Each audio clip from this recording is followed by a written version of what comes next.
பழம்பெரும் நடிகர் மேஜர் சுந்தர்ராஜனை உங்களுக்கு பிடிக்கும் அப்படின்னா எந்த ஒரு வீடியோவுக்கு லைக் பண்ணி தருவீங்க?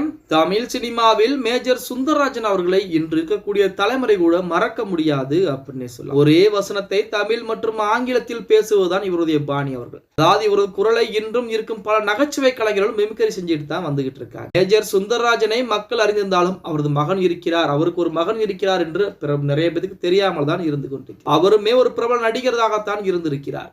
அதாவது கௌதம் சுந்தர்ராஜன், நீங்கள் இவரை பெரும்பாலும் சுந்தர்சி படங்களிலே பார்த்திருப்பீங்க. தமிழ் சினிமாவில் ஒரு நடன இயக்குனராக அறிமுகமான இவர் 1991ஆம் ஆண்டு நடிகர் பிரசாந்த் நடிப்பில் வெளியான அழகன் படத்தில் கோழி கூது என்ற பாடலில் நடனமாடியிருக்கிறார். அதன் பின்னர் இயக்குனர் பாலச்சந்திரன் அவர்களின் பல்வேறு படைப்புகளிலும் நடித்திருக்கிறாராம். இதுவரை தமிழில் இருவர் கிளி, அரண்மனை போன்ற பல்வேறு படங்களில் நடித்திருக்கிறார். கௌதம் சுந்தர்ராஜன் தற்போது மணிரத்னம் இயக்கியுள்ள செக்கச்சிவந்த வானம் படத்திலும் நடிகர் விஜய் சேதுபதியின் உயர் போலீஸ் அதிகாரியாக ஒரு படத்திலே நடித்திருக்கிறார் அப்படின்னே கூட. அப்படி நமது நடிகர் மேஜர் சுந்தர்ராஜனுடைய மகன் புகைப்படங்கள் இணையதளங்களிலே மிக வைரலாக பரவி கொண்டிருக்கிறது. அதை பார்த்த இணையதளவாசிகள் நமது மேஜர் சுந்தர்ராஜனுடைய மகனா இது அப்படின்னு சொல்லி அந்த புகைப்படத்தை வைரலாக்கிட்டு இருக்கிறாங்க அப்படின்னே கூட சொல்லலாம். ஓகே காய்ஸ், வீடியோ பிடிச்சிருந்தா மறக்காம ஒரு லைக் பண்ணி விட்டுருங்க. அப்படி இந்த வீடியோ ஃப்ரெண்ட்ஸ் அண்ட் ஃபேமிலிக்கும் ஒரு ஷேர் பண்ண மறந்துடாதீங்க.